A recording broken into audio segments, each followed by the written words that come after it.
সত্ৰপীঠ মাজুলীত অব্যাহত আছে খহনীয়াৰ কালৰূপ খহনীয়াৰ প্ৰতিৰোধ আঁচনি ৰূপায়ণৰ নামত ভয়ংকৰ দুৰ্নীতিৰ অভিযোগ মাজুলী জিলা ছাত্ৰ সন্থাৰ নামনি মাজুলীৰ কৰ্দৈগুৰিত চলি থকা খহনীয়াৰ প্ৰতিৰোধ আঁচনিৰ নামত দুৰ্নীতিৰ অভিযোগ উত্থাপন হৈছে দত্ত উপাধিৰ এজন ঠিকাদাৰে নিম্নমানৰ পাৰ্কোপাইন ব্যৱহাৰৰ অভিযোগ তুলি সৰব হৈ পৰিছে স্থানীয় ৰাইজৰ লগতে দল সংগঠন শীঘ্ৰে তদন্ত কৰি উচিত ব্যৱস্থা গ্ৰহণৰ দাবী জনাইছে মাজুলী জিলা ছাত্ৰ সন্থাই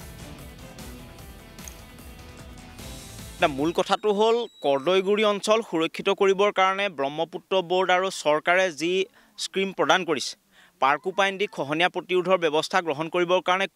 কোটি টকা মোকলাই দিছে তাৰ পিছত আমি স্থানীয় য'ত কাম চলি আছে সেই কামৰ জেগালৈ আহি দেখা পালোঁ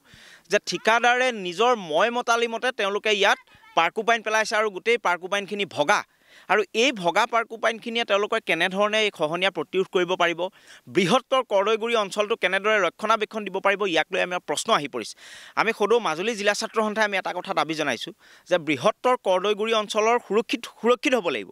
কাৰণ বৃহত্তৰ কৰ্দৈগুৰি অঞ্চল আজি বহু দিনৰ পৰা ধৰি তেওঁলোক খহনীয়াত পতিত হৈ আছে আৰু এই খহনীয়াত পীড়িত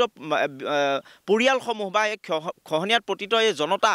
যাতে ন্যায় পায় তাৰ কাৰণে অসম চৰকাৰ বা কেন্দ্ৰীয় চৰকাৰ বা ব্ৰহ্মপুত্ৰ বোৰ্ডে এটা পুঁজি আবণ্টন কৰি দিছে আৰু এই পুঁজিৰে দত্ত উপাধিৰ এজন ঠিকাদাৰে ইয়াত কাম কৰি আছে তাৰ পিছত আমি আহি দেখা পালোঁ যে ভগা পাৰ্কোপাইন পেলাই তেওঁ ইয়াত খহনীয়া প্ৰটেকশ্যন দি আছে গতিকে এই কথা কোনো কাৰণত হ'ব নোৱাৰিব আমি স্পষ্টভাৱে সকীয়াই দিছোঁ যে মাজুলী জিলা প্ৰশাসনে কথাটো হস্তক্ষেপ কৰিব লাগে আৰু এনেকুৱা ধৰণৰ নিজৰ মতালিৰে খেয়াল খুচিৰে কাম কৰা ঠিকাদাৰৰ ওপৰত